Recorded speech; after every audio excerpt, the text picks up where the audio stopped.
Hey,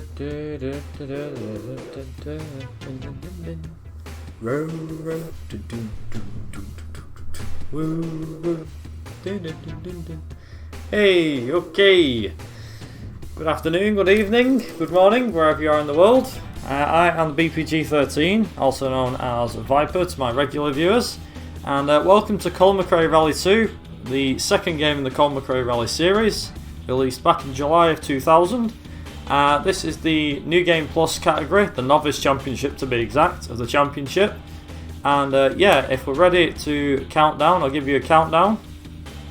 So from 5, 4, 3, 2, 1, go. Okay, so to give a bit of background context, to kind of explain the category, the game, and how it's going to work today. So, like I said, this is Colin McRae Rally 2, released back in 2000. And essentially what we're going to do here is the Novice Championship. Now, because this is New Game Plus, that means we get to use any of the other cars. Like, we can use basically any car in the game. For the sake of things, obviously, I will be using the fastest car in the game, which is this, the Peugeot 205 T16. Now, essentially, I'll just quickly explain how the category normally works. So, the category normally works like this. You usually, well, for those who don't know how rallying works, you complete a point-to-point race, usually, and during that stage, so let's say this, each country is a rally. Each rally is broken down into stages. Each stage is several miles worth of terrain, whether it be gravel, mud, snow and ice, or anything in between, or tarmac. Now, in the normal category, and by that I mean the normal any percent category, the normal way of doing it is we'd cut corners, we would get ourselves retired from races and things like that. However, today, with it being no glitches allowed and whatnot, we're actually going to take it slightly differently. So the twist to this is that we've actually got to play the game legit, essentially. So that means no corner cutting whatsoever. We can't cut like behind trees or anything like that. Basically, how the run is normally done, we can't do any of those cuts. So essentially, it is all about the driving. Now, like I said, this is the fastest car in the game. We usually alter the gearbox straight away. With most rallies we alter the gearbox, so we alter it in Finland, which is this first rally, and we alter it one notch higher than we normally do, so this allows us to reach 140 miles an hour. Yeah, I know, for a rally car it's pretty damn quick. So, also, nice bar roll right at the end too. So that's the first stage done. But essentially, like I said, we up the gearbox to the next notch up, which, like I said, gives us 140 miles an hour. In some rallies, we don't lower or adjust the gearbox at all. So essentially, in the case of to name two rallies that stand out the most in this run. So we have two rallies coming up. Also, please don't go off the track too much. Thank you very much. So, there's two rallies that we will get to. The first one is France, which is the third rally in the championship, and we also have Italy. Now, Italy is the second to last one.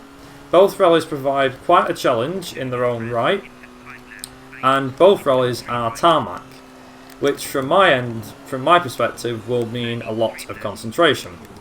However, we will adjust the gearbox to a shorter ratio because of the fact that, in a sense, like what we're going to be doing is by adjusting the gearbox downwards, we will be having a lower top end speed. This is simply because of the fact that France and Italy are very fast, and on both of the rallies, you don't really want a car that can go 140 miles an hour. So essentially what we're going to do is adjust the gearbox so it goes down to about 110 miles an hour. 105, 110 miles an hour, give or take. So, like I said, overall there is 8 rallies. Each rally has 4 stages. However, every second rally, for example, every second rally that we do, that will be essentially, yeah, every second rally that we do there is a super special stage. Now normally, like I said, in the sense of what the run is like normally, the run will be a case of, normally what we do is we would reverse and we would turn around and go back the other way. So essentially you're thinking, well, why on earth would you do something like that? Essentially what this allows us to do is it allows us to get disqualified, and for some weird reason the game maxes the time. However, normally when you do all the cuts and everything, because you built up that much of a lead, by getting disqualified you can still win the rally, even though you got disqualified. So essentially this actually speeds the category up like tenfold. Now like I said, this being the case of no glitches allowed, it means that I will not be cutting corners or anything like that. Any of the big cuts, or any of the little cuts even for that matter, that I normally do, I will not be doing. And the stages where we normally retire from, we wouldn't actually be retiring. So essentially this is, like I said, it's all about putting the pedal to the metal in the fastest car. Now the record as it stands for the New Game Plus category, this category, with cuts and everything, so the way it's normally done, is currently 1:18:03. Now compare that to the estimate I have. The estimate is 1:25, if I remember correctly. Now, here's the thing. So, because we're not doing half the cuts or anything like that, this actually means we're going to get something slightly different. The slightly different part of this run, like I said, because we're not actually cutting corners or anything like that, we're actually going to, this run makes it, this run is actually a lot slower because we're not doing any of the cuts. So like I said, speed is actually key on this one. And fun fact, so before this was submitted, I've done runs of this category before, however usually, like I said, we do it with cuts, and this being no glitches allowed of course. In my opinion, I see that the cuts are essentially cheats and stuff like that. Also, we do have a bit of rain. This is no problem, this is the last stage after all. Rain does actually hamper your performance on stages, so you can often drift wide on stages and things like that, hit trees, etc. The worst countries to get rain in, as far as I remember, are Italy, France and the UK. Now the UK is the very last rally in the game. Now for the sake of things, we'll quickly mention this. The UK is basically an RNG fest, if you'd like. Weather in this game is RNG. Now in the first, funnily enough, in the first Colin McRae rally game, the weather was fixed. So you could tell what stages were coming up. If you remembered all the stages and you remembered what weather there was, then you could actually find out that, oh, okay, right, I can just change the wets, and it would be exactly the same every time. Whereas with this run, the weather can just change at a moment's notice. You could have the best run in the world and get to the UK, and then guess what? The UK turns around and goes, nope, it's going to rain. And can completely mess your run up. Believe me, I've been there, done that, and it has actually messed up a run that was on world record base, weirdly enough. Does FPS have any effect on the run? It doesn't actually. For the most part, no, it doesn't. I mean, I'd like to say yes, but it really doesn't. The only difference, really, that you tend to experience, that's also Finland done, by the way. So, the main one that you tend to experience is basically the version on the PlayStation and the version that is on PC. So this is one of these. This is one of them rare few games where I'm sure most people are quite familiar. Console and region difference. So this game was released in North America, it was released in Europe, and it was released in Japan.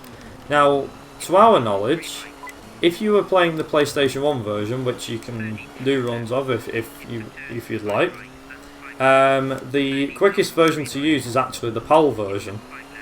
It's one of them rare few racing games where you actually use the PAL version rather than the North American version.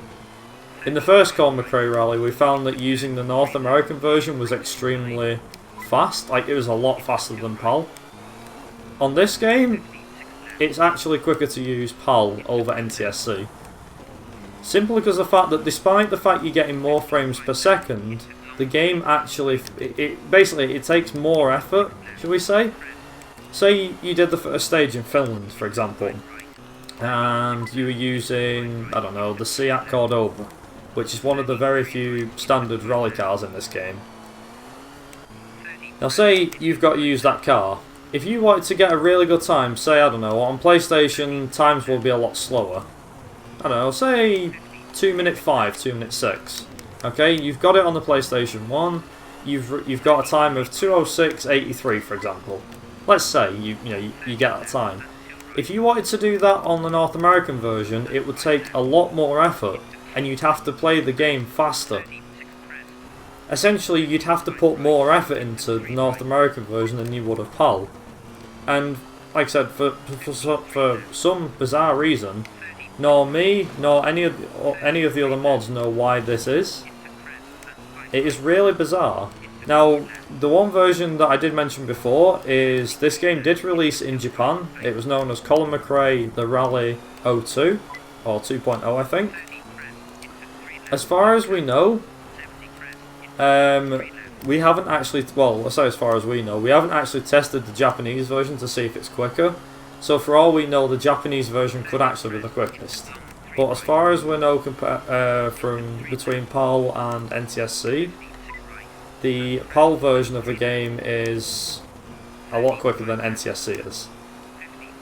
Like I said, we do not know why this is, but it happens.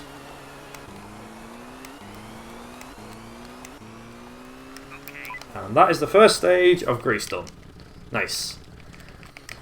So like I said, normally we do a lot of cuts in these stages, so I actually found it weird the other day to do this run and to do the stage that I did without using cuts. So normally we cut behind, to the left hand side here, we actually cut between a set of trees to cut this little hairpin out here. And like I said, it's really bizarre because I actually have to do the game legitimately. Also, hello, is it Noilic? Noilk? I don't know how you pronounce that, I do apologise. Also, fun fact, in terms of my experience with this game, I know that a lot of people play games for a good few years. I've been playing this since it pretty much came out. And considering that I was born 3 years prior to the game, and I'm now 22, yeah, I've been playing this game for about 19 years. Like, on and off, obviously, but I have been playing it, like, at least... I've been playing it a lot more competitively in the last couple of years. Like, my knowledge of the first Colin McRae Rally game stems back to 1998.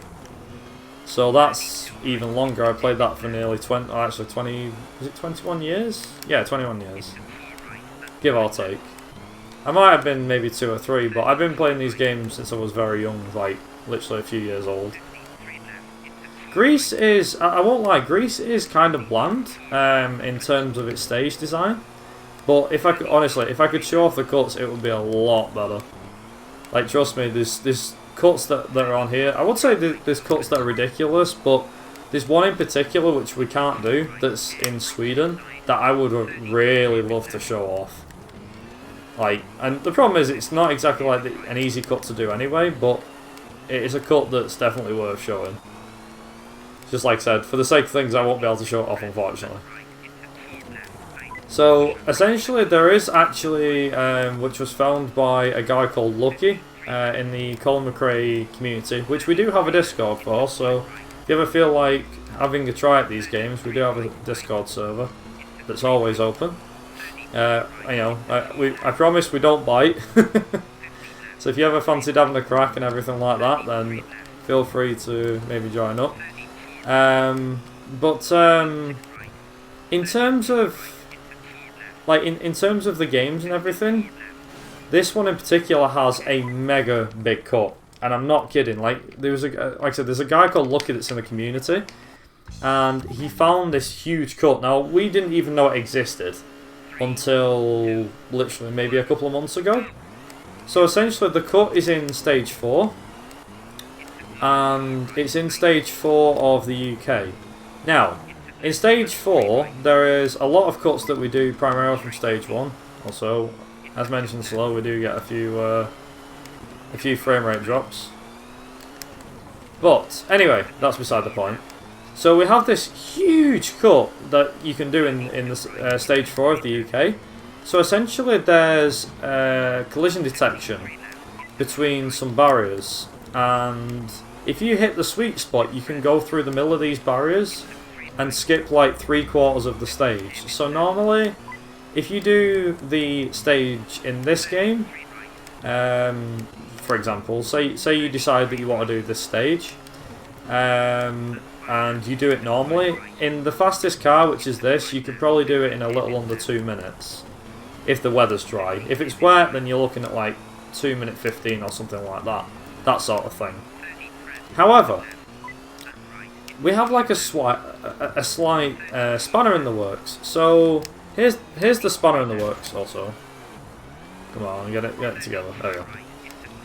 Do apologise for that. But in terms of what the spanner in the works is, we essentially can go through this fence, and what the fence allows us to do is, like I said, you cut through these two barriers, then you go, right, okay, so you've got through the barriers, there's a fence in front of you, but luckily there's no collision detection on that, so you go through the collision detection, like I said, there isn't any, so you go through this fence, and then take a left and follow, like, the river, should we say. There's like a slight dip that you have to be careful of. So essentially what we're doing is we go through, we go through this fence and everything, then we follow the water, which is on our left, and then from there all you do is you follow it all the way until literally you look like you're driving on thin air. So at this point there's no graphic left, so there's no terrain where you're driving. And essentially what this, like I said, essentially what this does is it goes, hey, so, essentially, hey, you can do this if you wanted to, you can cut through here. And what it actually does is like I said, you're on this invisible terrain, like I said, you look like you're driving on thin air. And the game respawns you, and would you know it, it respawns you right at the finish line. You have to drive forward for about 2 or 3 seconds, if that. And then what happens is, like I said, you drive forward, and then that's it. And that's literally it. Nothing more, nothing less. You drive forward, and then that's the end of the stage. Like I said, normally in a car regularly, you can do it in about 2 and a bit minutes, a little over 2 and a bit minutes. I remember when I used to play through the stage, it used to take me near to 3.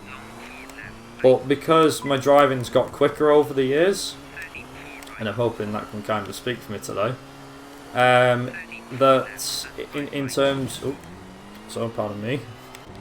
In terms of how everything is, though, it works. It does work. And it's quite nice. It does. Also, I forget, Greece is a very slippery surface. Obviously we're on gravel, so it's going to be one of them cases. Also, fun fact, remember how I mentioned that there's 2 tarmac rallies in this game? One is France and one is Italy? Yeah, the France one is coming up next. And it's very fast and very frantic, if I can put it like that. It's extremely hectic. It's a great rally, don't get me wrong, it's one of my favourites in the game. So, coming to the end of the stage. But yeah, if anyone's got any genuine questions about this game regarding the category or the cars or anything like that, then feel free to ask them. I don't mind answering as I play.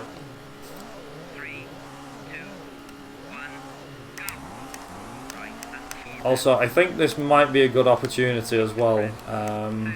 Just to mention something, I completely forgot about this.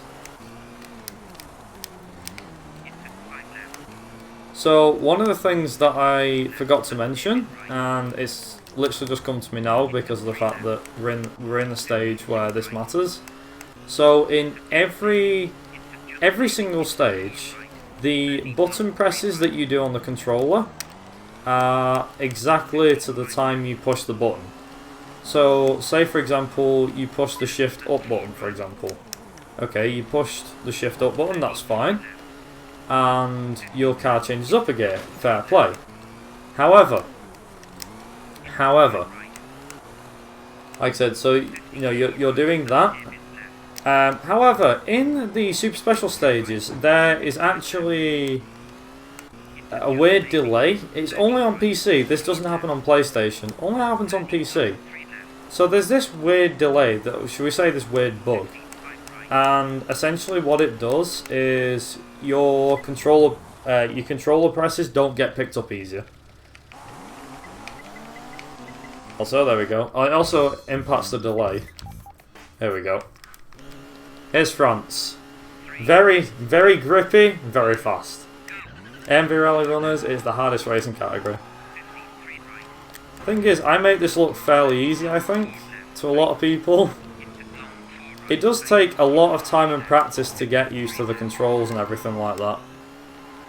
I'll admit, it does take a lot of time and effort. Plus, doing a run as well can be very stressful. The newer games as well, I've actually got a lot of appreciation for the people that play stuff like, should we say, F1 or Dirt Rally and do speedruns of that. Like, we had a guy in the community doing speedruns of... He did a speedrun of the entire... I think it was Open Championship or something.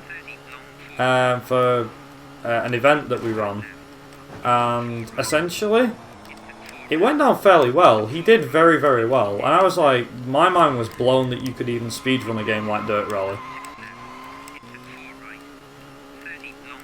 Hardest racing game could probably go down to Gran Turismo, yes. Especially with the license tests. I do think that's indeed a good statement. Thing is, GTA is not really... I don't really class GTA as a racing game, so to speak. It's more focused on shoot-em-ups and stuff like that. It does have a racing element in it, but it's not as mainstream, really. That's more driving, really. There's several different categories when it comes to cars and games. There's driving, racing, and simulation. Driving is essentially what is in Grand Theft Auto, in my opinion. Like, any game with cars in it could be classed as a driving game straight away. Racing is something like this, where you've got to get from A to B, or you're racing against AI, which is the case. And then, I think, what's the other one? The other one being simulation, you're talking like Dirt Rally and stuff like that, and F1. They're definitely the sort of games that you're probably looking at for that. Oh, you said IRL. Oh, I do apologise then. GTA for the heart. Right, okay, I do apologise. Yeah, I get it now. There probably is. I don't know. I've never tried that speedrun. But yeah, I don't know. Maybe. Just maybe.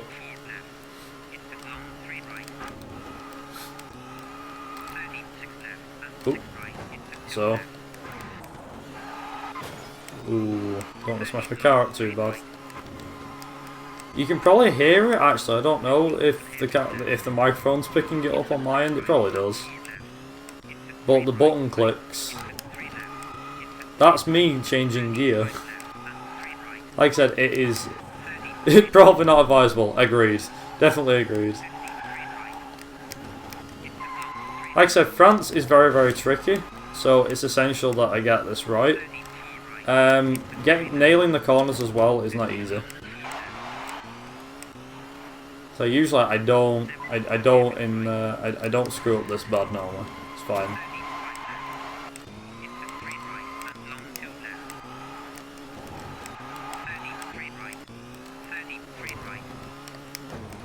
Like I said, it's going to be interesting when we get to Italy, because Italy is a lot more... How do I put Italy, actually? France is, I don't know, a relaxing holiday. Okay, this is a relaxing rally for me to do, whereas Italy is an absolute nightmare.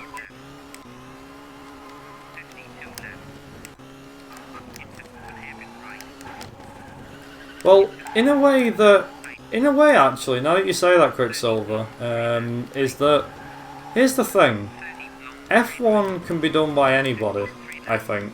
That's an easier speedrun to do, because anyone can play it, and anyone can get into it, no matter whether they're a pro or whether they're a rookie. However, if you want to go for a really good time, like a really, really good time on a stage, or sorry, not a stage, on a circuit or a race, then it will often be the case that you'll need to really turn off everything. You'll need to turn off stuff like, what is it? You'll need to turn off all the assists, turn off driving line, proper go fully professional, that sort of thing. For me, I'm not a huge fan of F1 speedruns. I've done a few myself, but they've all been of the older games where the handling hasn't been focused too much on simulation. Like, F1 games are supposed to be all about the simulation. Don't get me wrong, they're definitely going about that, especially the last couple of years. But for me, speedrunning them is quite a difficult task. I think simulation games are like, hats off to people that do them though. But I do find it extremely, not irritating, what's the word for it? It's, I don't know. For me, it feels like simulation games shouldn't have speedruns, as in like Dirt Rally and Dirt Rally 2, but there is, and people do them. Granted, there's not that many people that do them, but the people do them regardless. Everyone's got different opinions on it, but I don't know, it's kind of give or take here and there. It depends really, I think. F1's kind of a hard one to judge in my eyes.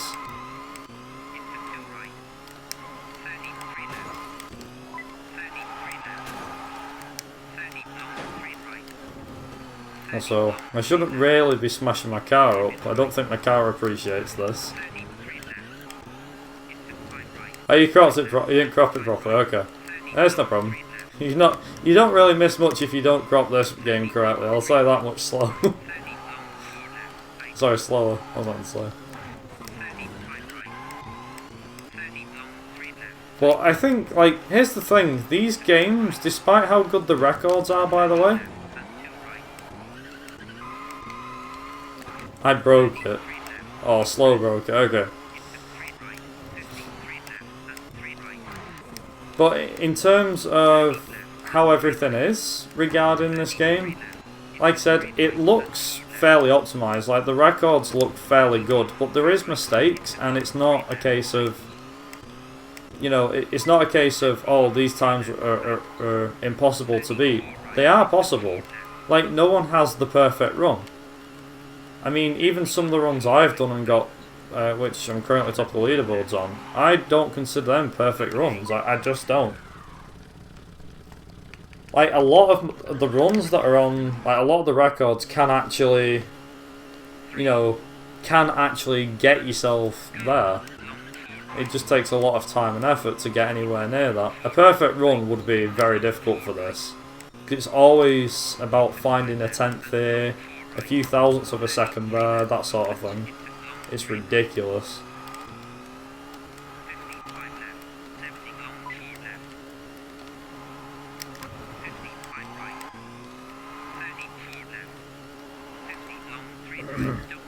But yeah, like I said, I like this game a lot, as you can probably tell. Like, I played this game a fair amount.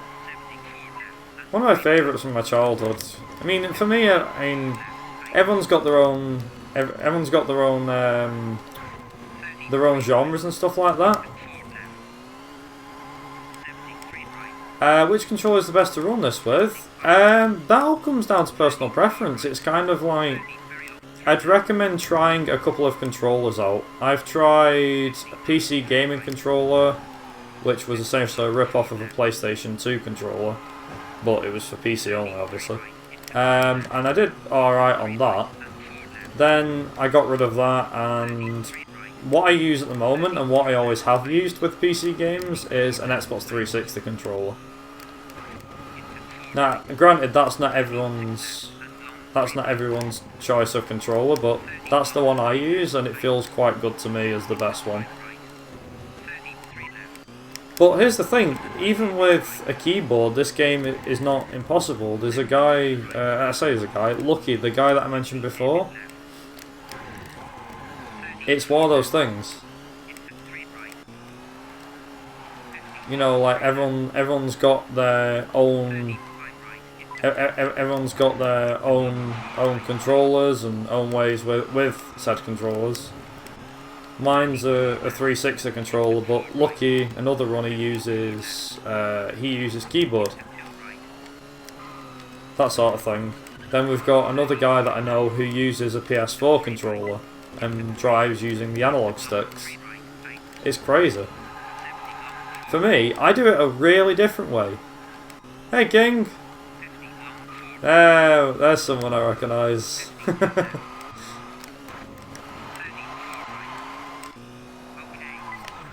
I've been speedrunning F129 for a bit, and there's enough going on that it's very easy for me to get distracted. Yeah, everyone's kind of different in what they like, really, because in terms of in terms of speedrunning for racing games, especially the newer ones, the games are quite long. Some are very short, but some are very big. Like, I say that, like, for example, F1 2019, for example, I don't know how big the speedruns are for that, but I'd assume, like, the championship would take maybe an hour and a half to 2 hours, which is fairly quick, but then again, that's like, I think 3 lap% or something. I know that F1 2018 was like an hour and 40, hour and 50 minutes.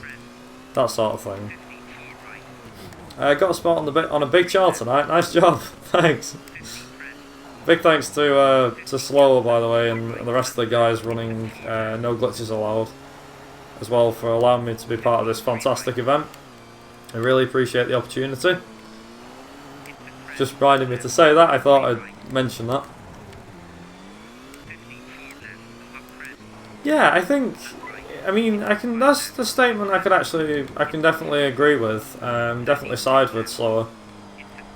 I think that in terms of speedruns, that a lot of people can do many different categories. There's people that I know from the racing scene that have moved over from one racing game to another, but then there's people that run, like, I don't know, that they run Grand Theft Auto maybe, or something like that, and they've kind of come over and started running racing games and rally games as well, and it's quite nice. I mean, I'm not the head of a community. I don't think any particular genre of community really has a head, but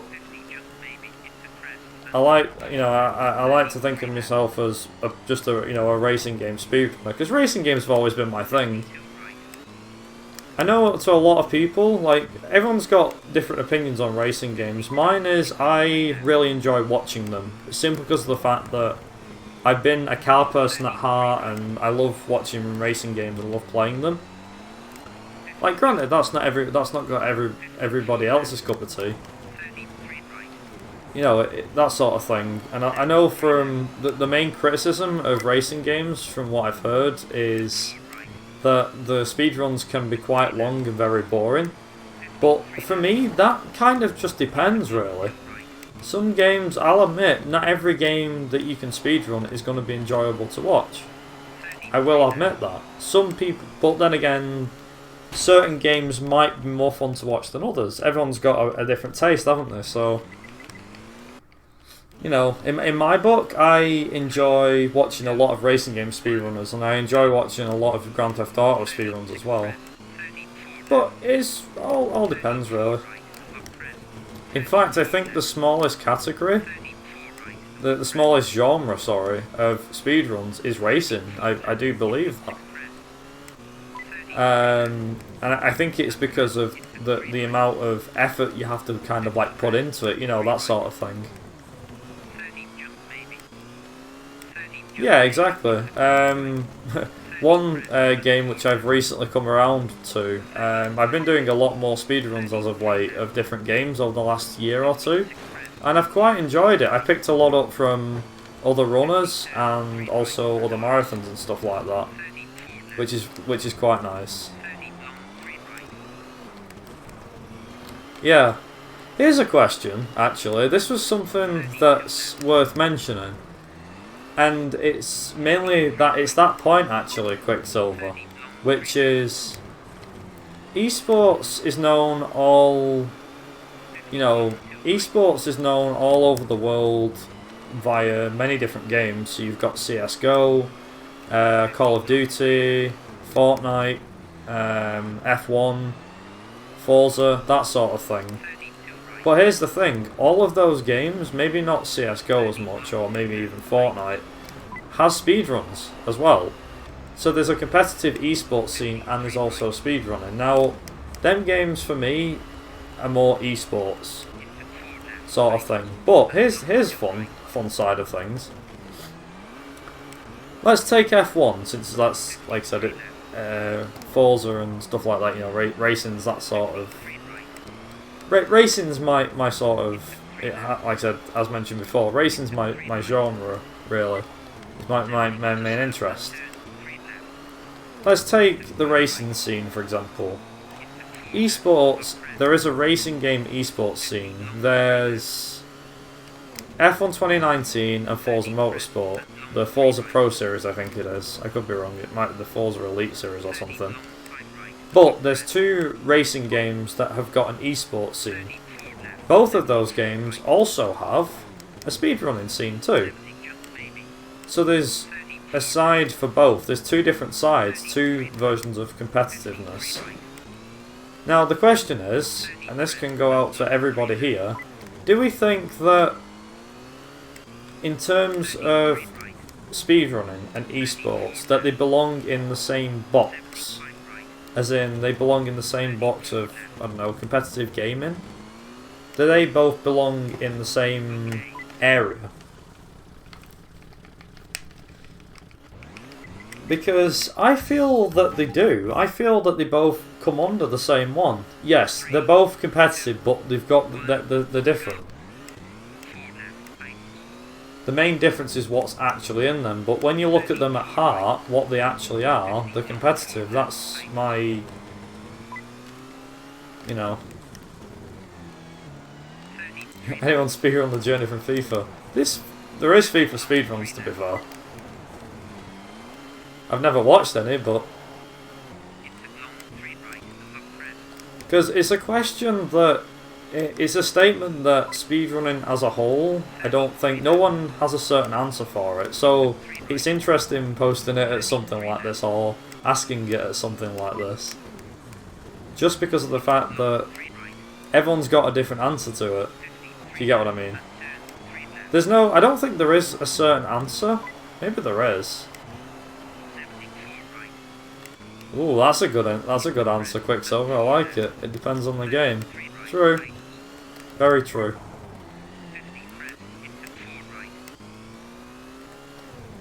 Like, I was actually looking up on speedrun.com the other day, but I had no idea, like you just mentioned, like you guys have just mentioned, there's speedruns for FIFA. Like, I did not even know this. There's speedruns for COD. You know, for Call of Duty. There is speedruns for Fortnite to win a match, you know, like winner chicken dinner, to get a chicken dinner. I mean, yeah, some of the categories can have got names that have much to be considered, really. Like, really? You're going to call a category that? But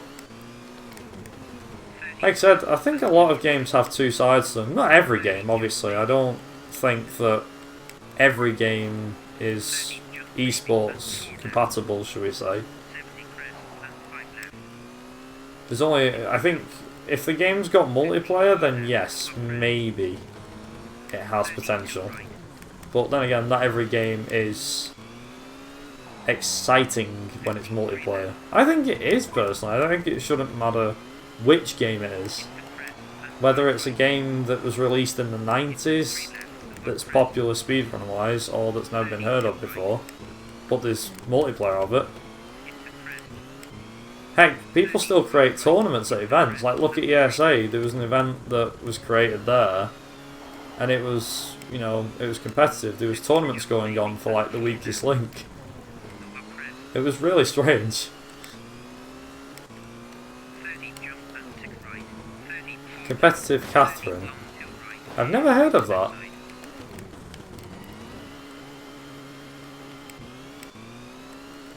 What's that, Mike? I don't know. I've never heard of Competitive Catherine. I don't know. Do you mind explaining that one? I've never heard of that one before. Oh well, you know, like what it is and everything. Also, snow in Sweden isn't actually too bad of a thing. Like, rain in most countries is a bad thing.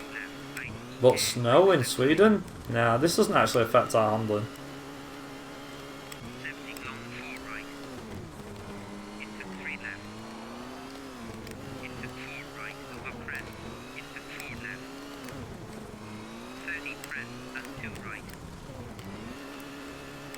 Yeah, exactly.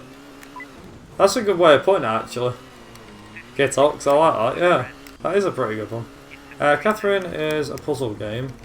And they run taunts of it during fighting. Ah, right, I didn't know that. Ah, I've never heard of it before, so this is the first time I've heard of it before. Like I said, I'm not in a few. Like I said, racing's mainly my thing, so there's probably a lot of like stuff that I haven't heard of tournament-wise, competitive tournaments. So I do apologise. Also, this is essentially wall grinding now. I forget this. There's no cuts with this one.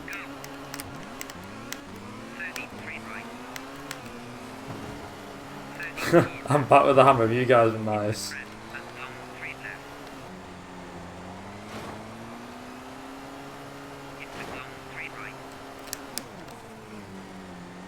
And that's a very good point, Slower, as well. Yeah, with esports, there tends to be money involved, doesn't there? I mean, one question I do need to ask, actually. Now, this is a big question. This is a big question.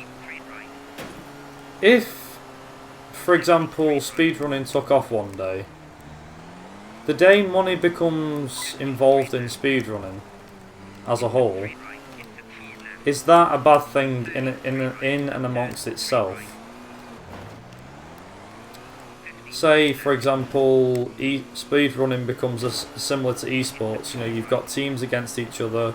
The teams are getting paid, or the most competitive ones are getting paid. That sort of thing.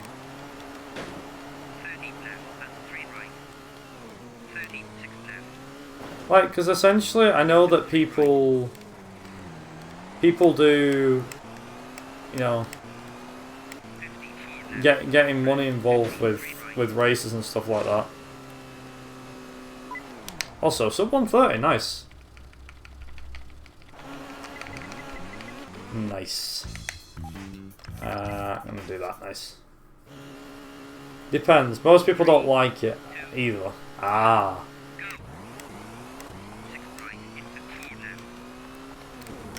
I mean, money being involved in speedrunning wise, as far as money goes, I think this is something, I don't know if it's something we could all agree on, but in terms of where money is involved in speedrunning, would we draw the line at stuff like this? Like charities and stuff like that? I'm guessing this is where we would draw the line for money.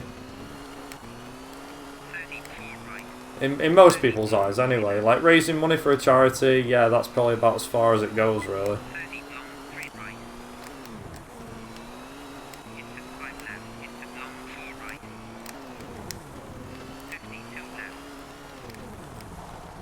Well, then again, like I said, that's personally where I think the line's drawn. But then again, you guys can always say otherwise, or you guys might think differently, I don't know.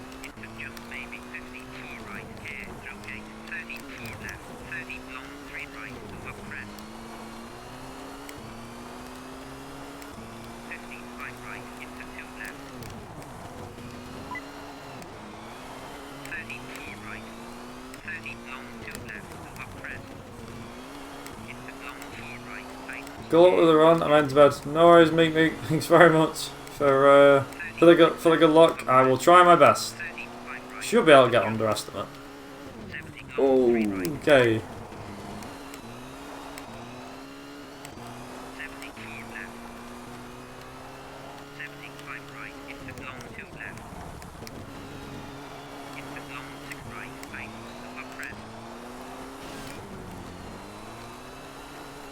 Yeah, exactly. I mean, for me, the reason for competitiveness, well, I say the reason for my competitiveness is that my case will always be, I will tend to have a look at a game that I used to enjoy playing when I was younger. I don't just mean I played it and I was bad at it and I want to get better, but it was a case of, I will tend to go after something that's, you know, that I played in my childhood, and then work on going from there. That sort of thing. Sometimes the focus, my focus kind of changes depending on the game, really. I don't know how most people are when it comes to speedrunning a game for the first time, but mine's kind of like, say for example I had never done a speedrun of Colin McRae Rally 3 before, so the next game up from this one. Say when I was first starting to speedrun that, there was a time on the board, and to me that looked beatable. So I attempted a speedrun of it, and I managed to improve upon that quite a fair bit, and I was surprised at how fast the run was. But originally, the first run was just a case of, I'm sure I can beat that time. And the times that were on the board were like 1 hour and an hour and a half, an hour and 40, stuff like that. And then I did my first run, I think it was like a 1:30 something. So I beat the previous time, the previous first place on the leaderboards by about 5 minutes.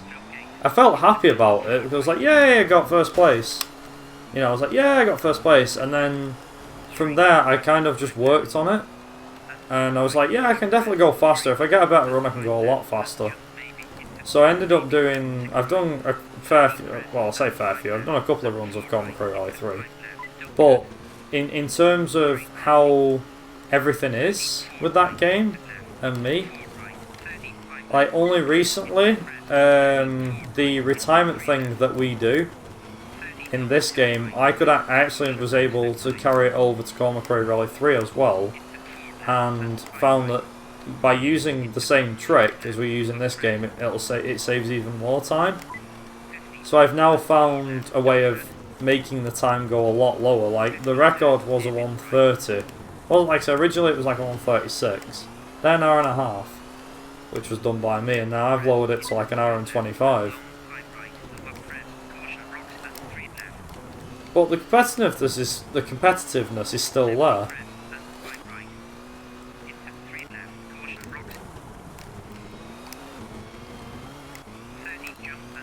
Yeah, I do agree, you know, it's one of them things. Actually, yeah, you're right.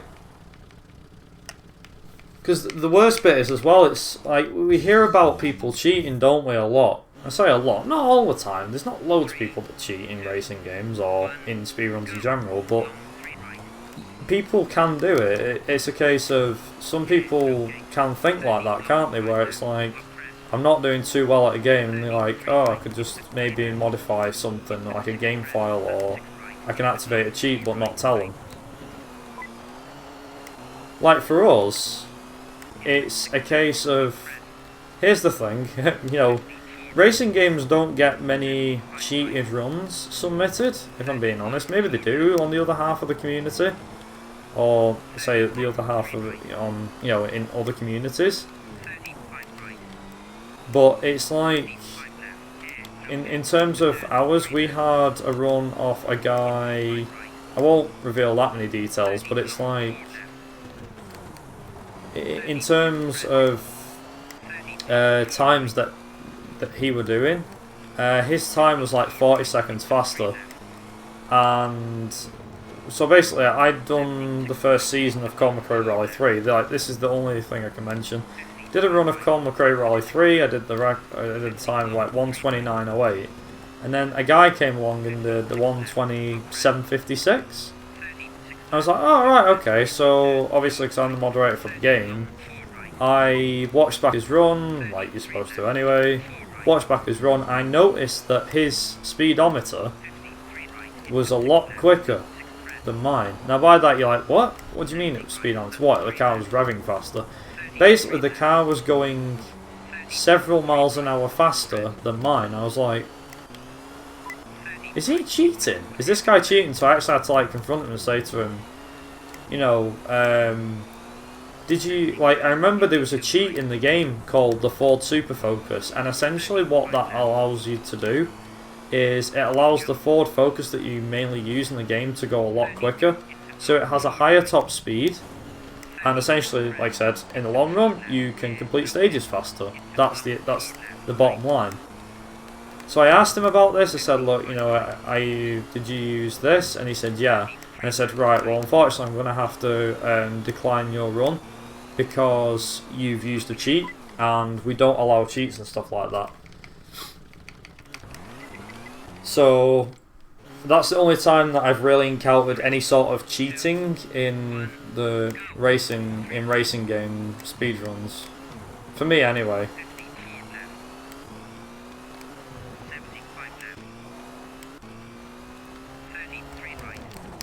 Like, I do a couple of racing game speedruns on emulators, and yes, I know I shouldn't use emulators, and people are against them, yada yada yada. Sometimes it's your only means of actually doing a run, sometimes. Because you can't afford the console, or haven't got the right, you haven't got a capture card or anything to do it. Sometimes. Thanks for good luck, Trix. Appreciate it. But yeah, like, I actually found out that I did a run of one of my favourite racing games, and essentially I did a speedrun of it. So, the game, yeah, exactly, but in the sense of, I'll just name it, I'll just name what actually happened. So, I did a run of a game called Porsche Challenge, which is released for the PlayStation 1. And in this game, there is a category, which I think it's called Championship Percent, similar to this one, really. Something like that. Tournament Percent, or Complete Tournament. So, you complete the game. Any percent, that's it. So, I did a run of any percent. Now, luckily, the guy who moderates the game has two leaderboards. He has console and emulator. He split console and emulator up. So obviously you can make the game run faster, and it runs at a better frame rate on emulator, doesn't it? So, I submitted this run of Porsche Challenge, and the time that I did was like a 43:04. And I was like, damn, that felt well quick. And I looked at the console time that he did, it was like 45:04.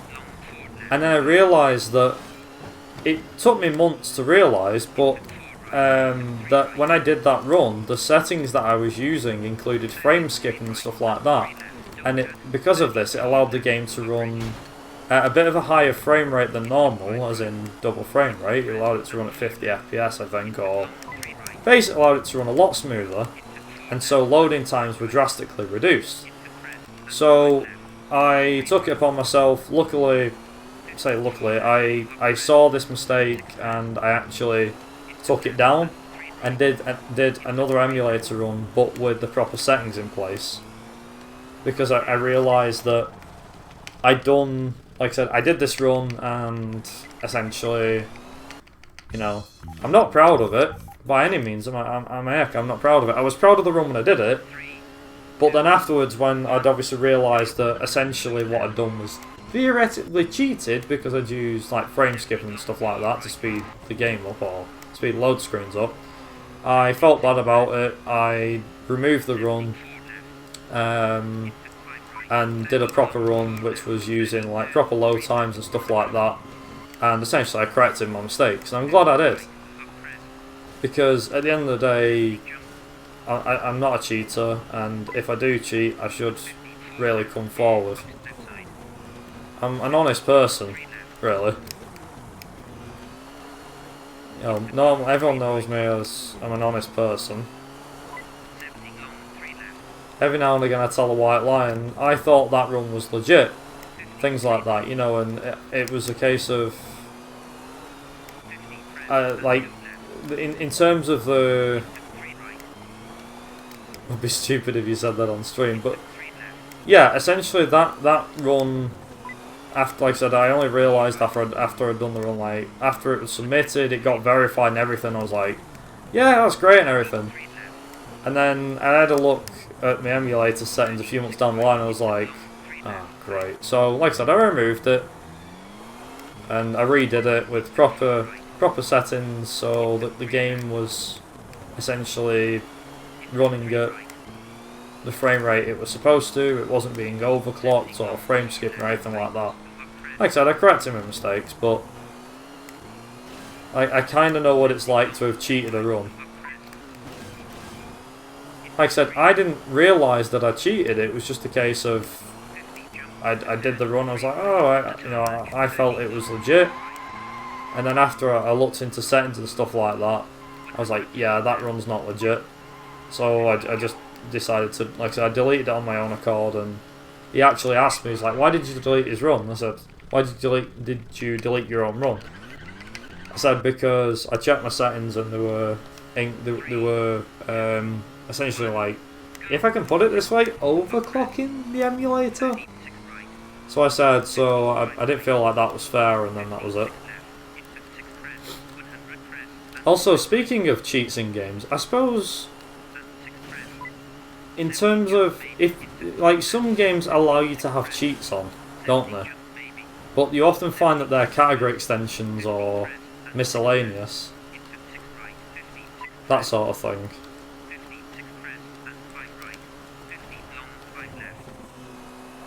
I suppose in that case, if the run it allows cheats, like I said, you're fine, but like I said, a lot of runs have strict rules. Like for ours is essentially just to make sure that people are using the right cars, for example, for this game, to make sure that we can distinct what's a new game run and a new game plus run. There's 6 cars that you have at the start of the game, and if you use any more of them 6 cars, the game is it's essentially classed as a new game run. But if you use any car other than them 6, then the run will be classed as New Game Plus. Or, in the sense of... Yeah, in the sense of the Mini Cooper and the Ford Escort, which are also in this game, the Escort Mark 1, Ford Escort Mark 1, them two actually have their own categories, because essentially the Ford Escort, I think, is the slowest car in the game, and the Mini Cooper is a fairly decent speeded car. That sort of thing. Also, 149 dead. Nice. So stage 3 is fairly quick.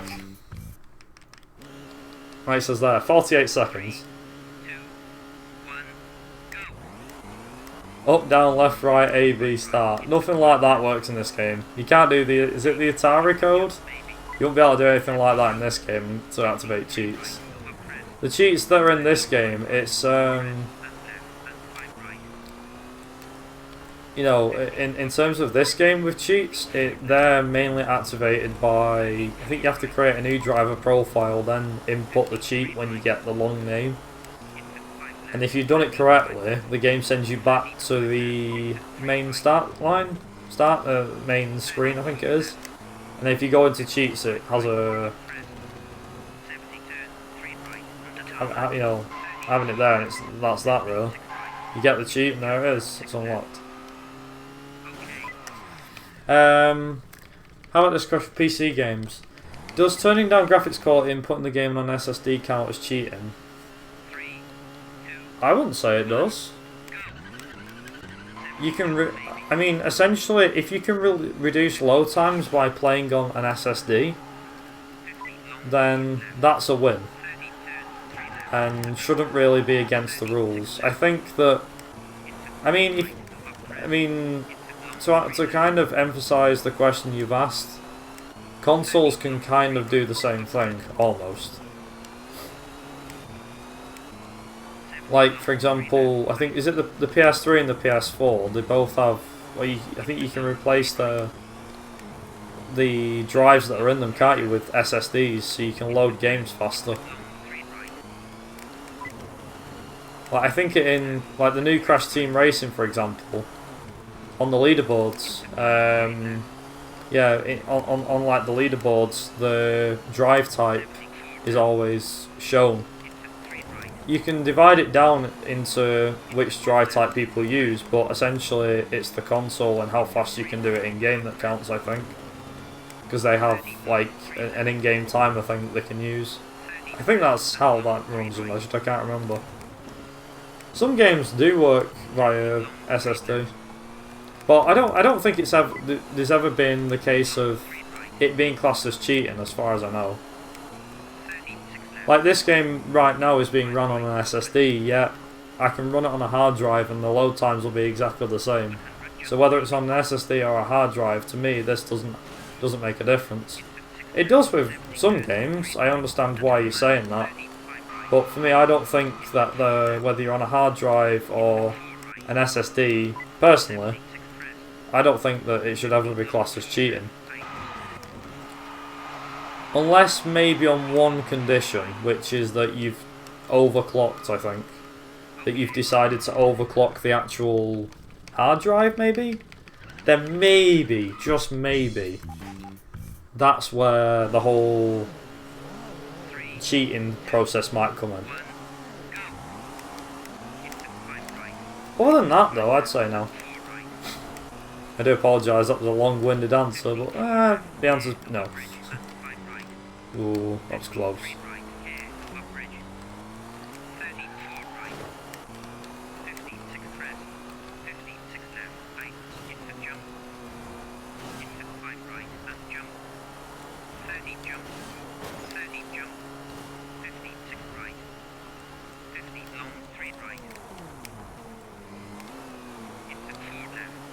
Stock speeds. Ah. I think to a lot of people, I don't really know. I mean, to be technical about it, yeah. You could essentially impose. You could essentially divide games up into hard drive and SSD if you wanted to. I think for PC games. But again, I think it's down to personal preference of the moderator and what they want to allow and things like that. In my eyes, anyway.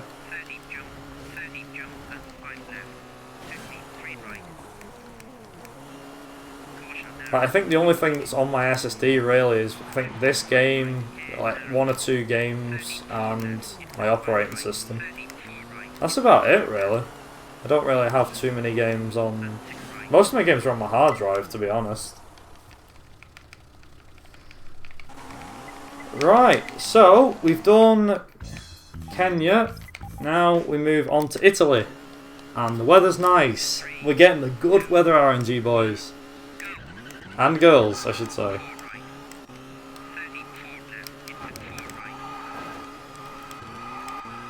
So this is what I said before about Italy, that Italy is much more difficult. It's like tarmac hell. Tarmac heaven is France, tarmac hell is Italy, because the corners are much more harsh, as you can see, there's more hairpins, and there's a lot more blind corners too. So Italy for me is a big challenge, especially in this run. This is like, these last 2 rallies are really challenging, very challenging. You can imagine how knackered I was when I did 100% the 100% run of this game, and I had to do this rally 3 times over. The novice version, which was 4 stages, the intermediate, which was 8 stages, and the expert one, which was 10 stages.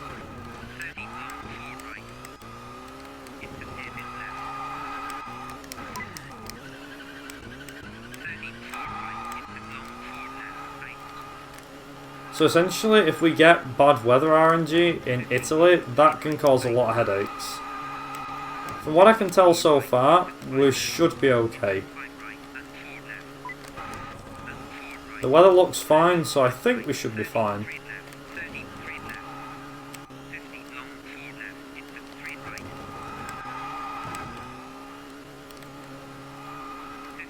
Also, if I can get somewhere around the 2-minute mark, as in like 2:05, 2:06, that'd be pretty good. Italy barely has any cuts for most of the stages. I think stage 3 has a little cut that we do.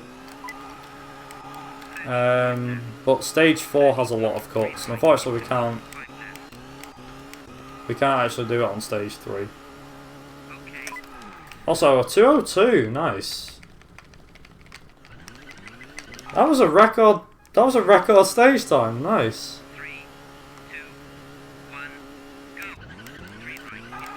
Well, I say record stage time, it's a record on the game for me. But that was my best stage so far. Italy is, I won't lie, Italy is a rally I really struggle with. Like I said, a lot of gear changes. I think, if I remember correctly, Rally San Remo, or is it Rally San Remo? Yeah, Rally Italy or Rally San Remo, I think it's normally not, it's usually known as. I think, as a whole, I think it's known as, is it known as the Rally of 1,000 Corners or something? Because it definitely should be after this.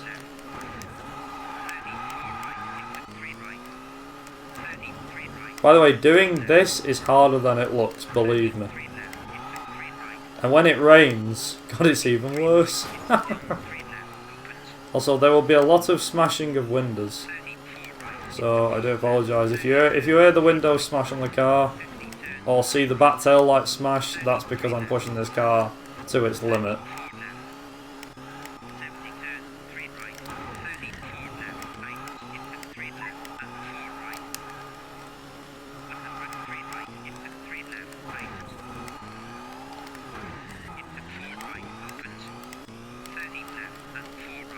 Still something not right on this PC.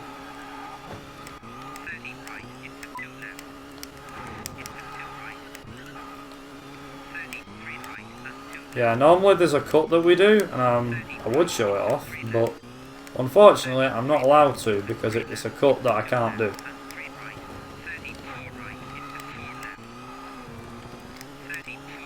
Yeah, it's pretty crazy. The rally's absolutely insane, normally. I mean, like, I know for a fact that on the game, the game makes it look fast. Also, normally we do a little cut here which actually jumps that little rock face there, and allows us to do the stage even quicker. So far, I'm not doing too bad. But then again, we're only on stage 2. Stage 3 is awful. 4's pretty good though. I like stage 4.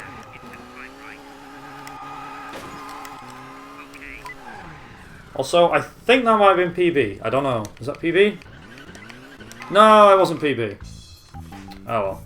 Also, you notice I never repair the car. That's just to keep the time as fast as possible. Also, we got the best weather! Oh yeah! Oh crap, okay. Steady, steady, steady. There we go. We got the best weather! Poggers! Oop. Hopefully I don't mess this up. So usually the first 2 stages you can get dry weather a lot, but the second set of stages is pretty hard. Time will be when I get to the end of the last stage in the UK. So we do have a rally to do still. Oh god. Okay, car should be fine. Yeah. So there goes the back window. Like I said, this stage is a nightmare. I'll be pretty glad when this is actually done, this stage. It's very difficult. Also, yeah, RIP Group B. It had some of the best rally cars. Like, here's the problem. There's 2 really good sets of rallying, in my opinion. Anything else is kind of either meh or not as good as people say. So my personal favourites were Group B and Group A. So Group B was the 1980s, I think it was 83 to 86. So the Lancia Delta S4, the Ford RS200, the Audi Quattro, and the Peugeot 205 T16, which was this. Although not as battered. Not as battered up. Group A, I think, came after that, and that was... Actually, no. Group A was... What was Group A now? Group A was the Lancia Delta Integrale, the Toyota Celica GT4, Ford Escort RS Cosworth.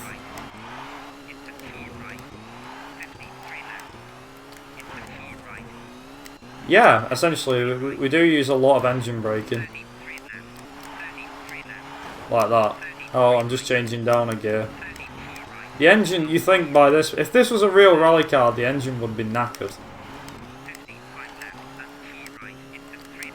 But because it's a game and it's not as realistic as it should be. Yeah, Stratos and the L, I forgot about that. Yeah, the 037 was one that was included in that list. I forget that was actually part of the Group B. That was actually part of the Group B era. Well, the other one, like I think I said Group A before, didn't I? I meant Group N. Because Group N was the Subaru Impreza, the Mitsubishi Lancer Evolution, the Toyota Corolla, the Ford Escort, a Ford Escort RS, I think it was. Toyota Corolla, I said that already, sorry, Toyota Celica. That was kind of the Group N days, I don't know. What else was there? Skoda Octavia, Skoda Fabia, although that was towards the end of its life cycle. So, thanks game, I didn't mean to do that, but okay.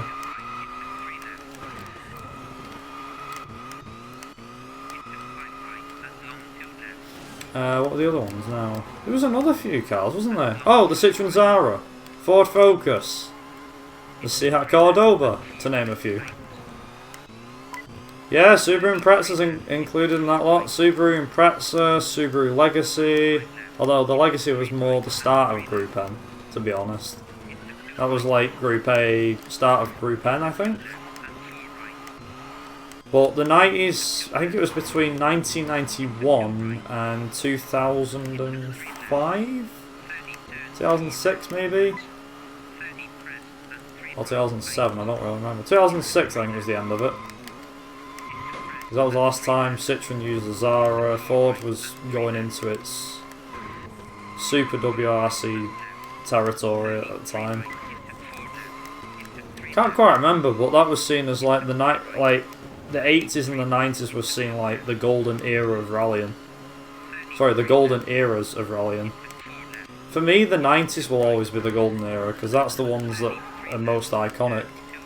Like, a lot of people find Group B iconic, and don't get me wrong, I do as well, but for some weird reason there's just that little sense of the, you know, of the cars that came out in the 90s that were that more special, if I can put it that way. They were, you know, they shone more.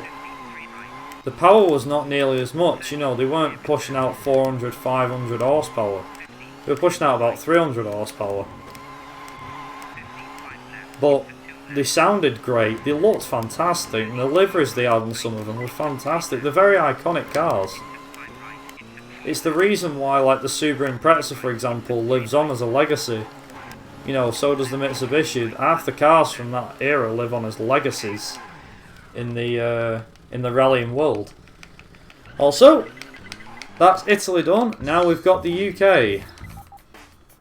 Is the weather with us? It is against us! Great, so I have bad weather. Uh-oh. So essentially bad weather is rain. And we've got it. So this means we're going to have a very interesting UK now, because essentially, originally like I said, it was me versus the clock. But now we've got a car that likes to slide everywhere. Obviously, this being the UK, of course it has to rain. But there's that slim chance in this game. I think it's maybe, I'd probably say it's about 20%, where you can get a dry UK, where it doesn't rain, and it actually is dry. And I think like maybe 5%. Yeah, I think 5% is a completely dry UK. Also, yeah, the Evo and the STI as well. That battle that came, I think that's gone down as legendary as well. I think it is. I don't know if it's the most iconic car setup. You know, sorry, battle. Sorry, it's probably the most iconic now, but it's, I don't know. I know there's like, you've got Ford versus Chevy, for example, versus Chevrolet in the States. Japanese car culture, you've got Nissan versus Mazda, but the main one everyone knows from the Japanese market is Mitsubishi versus Subaru, or more specifically, the Mitsubishi Evo versus the Subaru Impreza. And that went, you're right though, it was competitive, and it went on for years, like, absolutely years. I think it was competitive up until, literally right up until, how was it competitive until? It was competitive right up until 2015, I think. I could be wrong.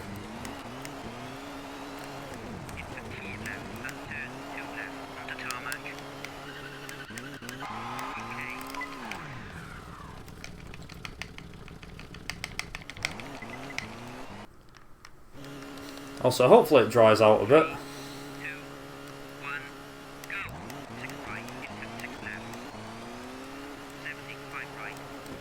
So, something to mention, you noticed how we changed down the gearbox? We went from... Not trying to rush you, but I gotta get a shower soon. Yeah, no problem, Slow. I will try to go faster if I can.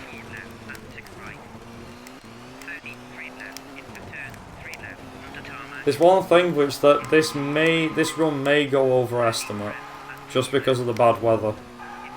But I'm going to try my utter best to try and make sure this does not go over estimate.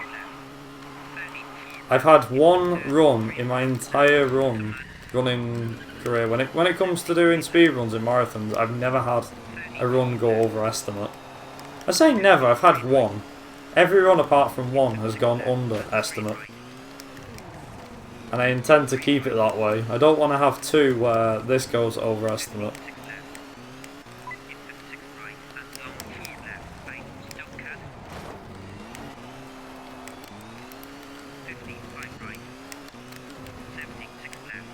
Also, weather's doing wonders with the frame rate, isn't it?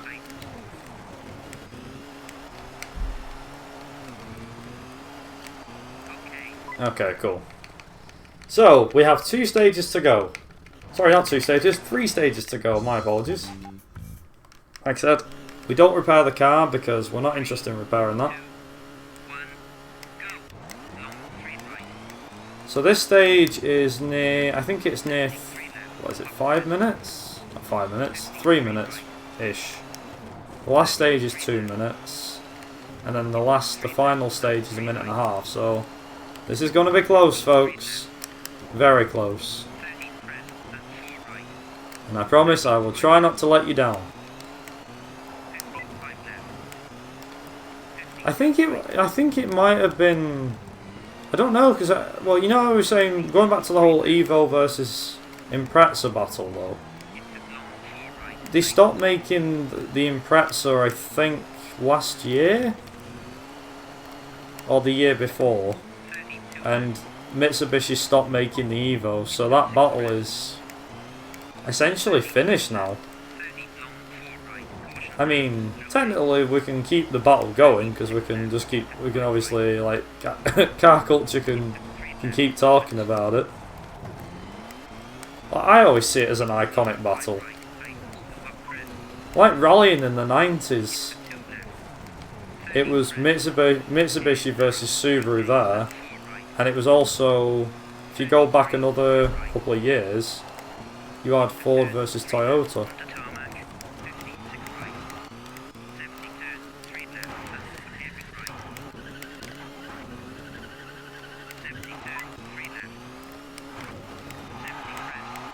Also, just go through someone's yard, like you do.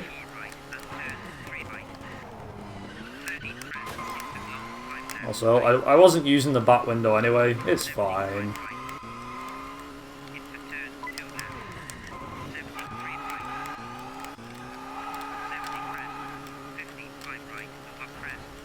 So watch this be the run that goes underestimate. Also, it's drying off. Yes. We might have a dry stage 4.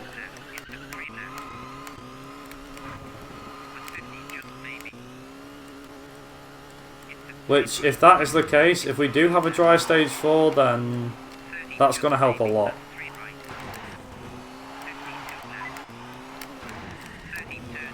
I think luck is on our side, guys. I think.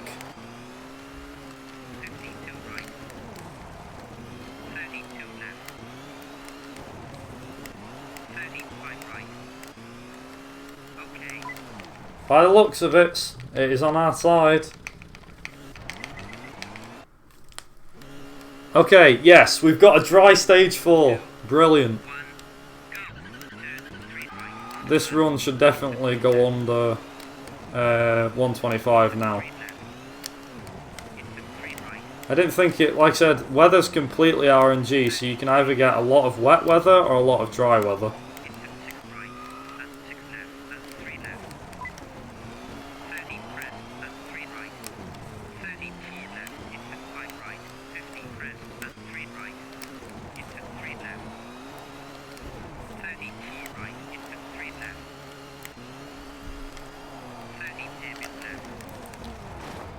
Also, there used to be a cool little trick where if you could go into the water on the right hand side and it would respawn you on top of the bridge. However, that doesn't seem to work. I remember doing it when I was younger on the PS1, but I don't remember how I did it. I think the game is just random at where it puts you. It's supposed to put you back on the track, which it does most times.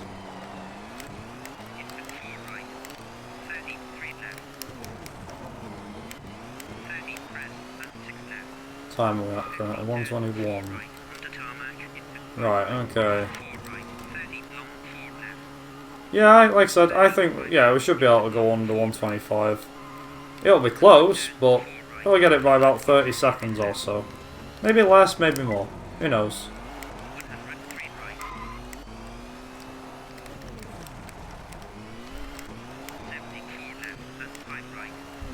I think I figured it out. Speedrunning racing games, it's almost like doing sprint races. It's like you're doing many in a row. Oh, hang on. You're doing many in a row for a length of time far longer than a typical sprint race. You need endurance as well as speed and racecraft. Yeah. Essentially, yeah. It's only when you get a run that's longer. Something like, if you get a run that's like an hour and a half like this, every speedrun you do can feel like an eternity, but it's not. It just feels like that.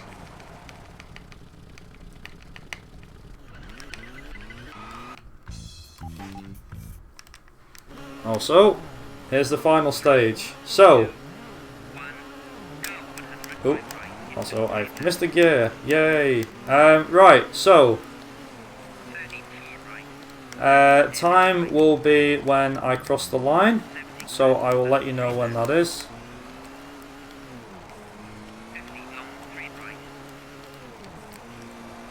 Also, I do apologise to everyone. Feel free to say goodbye to this fast car because unfortunately we are going to batter it a bit off walls and stuff like that.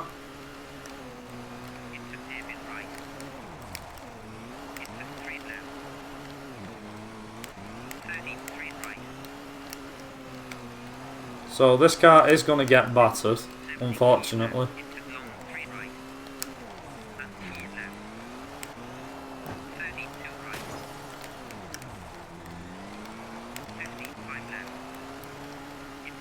I'll probably just say when it is time, to be honest. In a minute.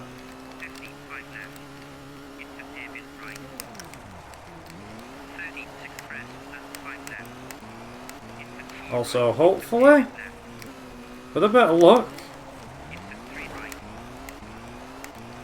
sort of. You do these super special stages, and time.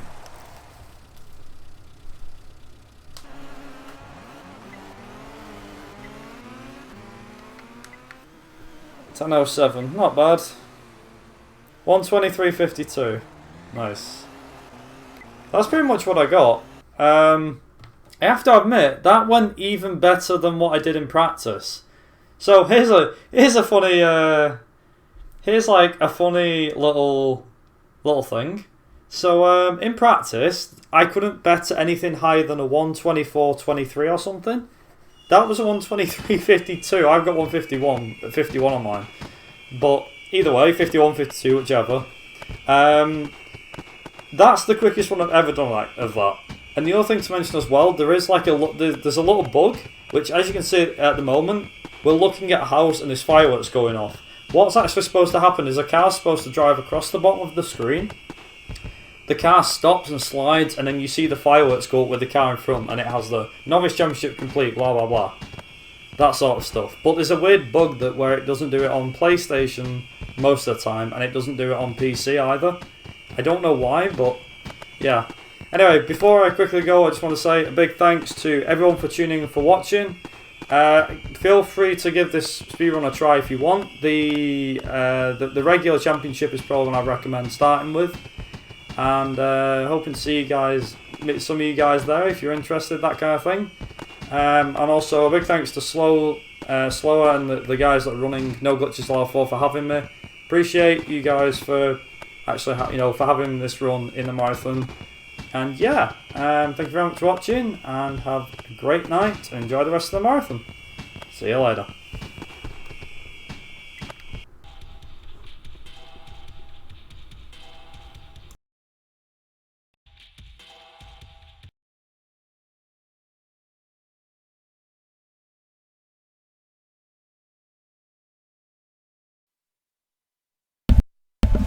Alright guys, that was Colin McRae. Up next we have, I forgot to put the game name. It's The Last of Us. Oh, it's a bit, I was a little bit long.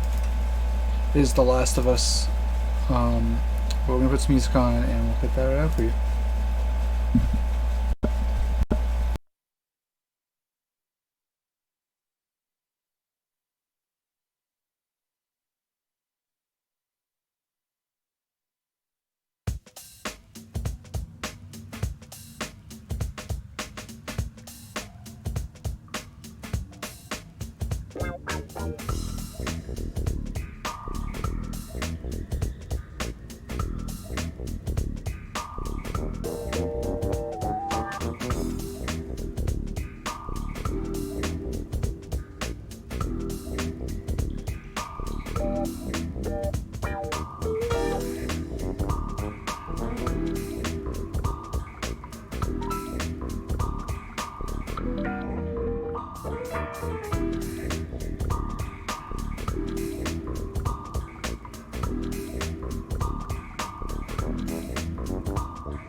Hello, hello.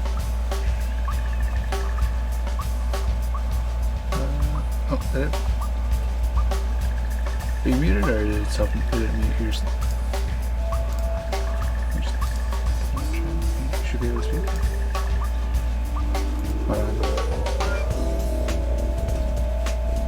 Hello. Hello. There we go. I can hear you, so. You can? Alright. Oh, nice. Hi, There we everybody.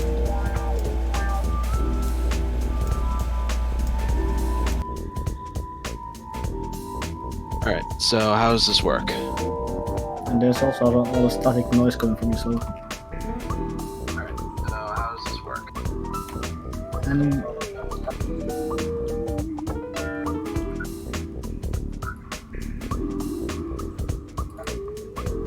What? Yeah. What?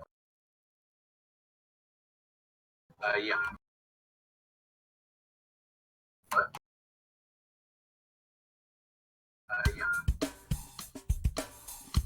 voice is still coming through.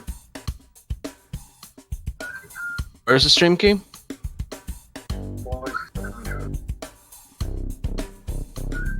Where's the stream key?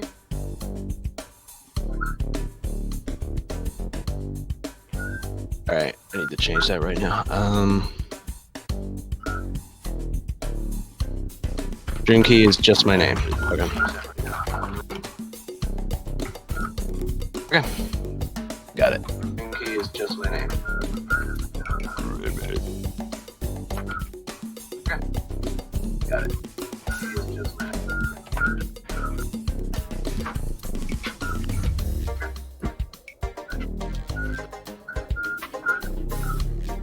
So I just start my stream up as normal?